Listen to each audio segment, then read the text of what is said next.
17 বছর পর মানুষের চোখে পরিবর্তনের স্বপ্ন স্পষ্ট। চট্টগ্রাম ৮ আসনে আলহাজ এরশাদুল্লাহ। চট্টগ্রাম ৮ আসনের বিএনপির প্রার্থী আলহাজ এরশাদুল্লাহর পক্ষে বাংলাদেশ জাতীয়তাবাদী নির্মাণ শ্রমিক দলের উদ্যোগে 30 জানুয়ারি 2026 ইংরেজি রোজ শুক্রবার 7 নং ওয়ার্ডের নির্বাচনে প্রচারণা করা হয়।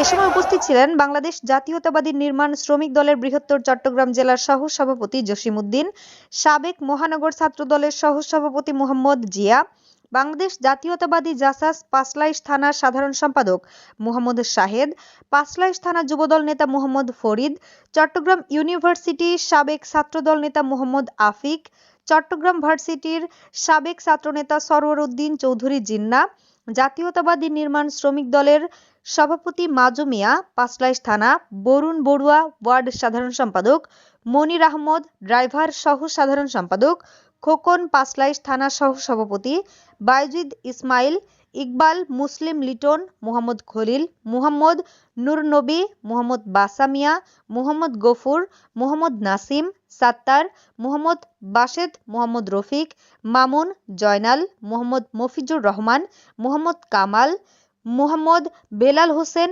মোহাম্মদ মুন্নুর মিয়া, মোহাম্মদ বাশির মিয়া।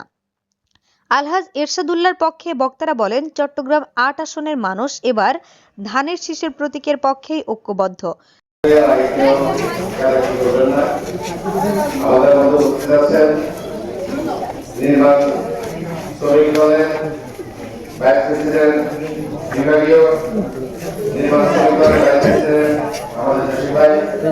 এরশাদুল্লাহ ভাইয়ের জন্য 7 নং ওয়ার্ডের যুবদল, ছাত্রদল, শ্রমিক দল, স্বেচ্ছাসেবক দল সর্বস্তরের জনসাধারণকে নিয়ে আজকে আমাদের এই গণসংযোগ। ভালোবাসা ও সাড়া দেখে স্পষ্ট বোঝা যায় আগামী নির্বাচনে ধানের শীষ ভূমিধস বিজয় অর্জন করবে ইনশাল্লাহ। তিনি আরো বলেন, দীর্ঘদিন ধরে এই এলাকার মানুষ ন্যায্য অধিকার থেকে বঞ্চিত। শিক্ষা, স্বাস্থ্য, যোগাযোগ ও নাগরিক সুবিধা নিশ্চিত করতে হলে সৎ, যোগ্য ও জনবান্ধব নেতৃত্বের বিকল্প নেই। জনগণ এখন পরিবর্তন চায়, আর সেই পরিবর্তনের প্রতীক হচ্ছে ধানের শীষ।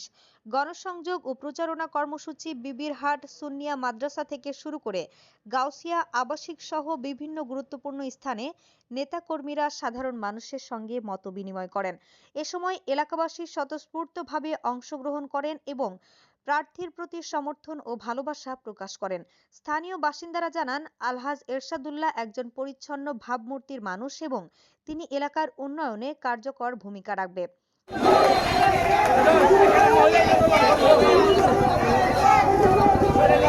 Hey!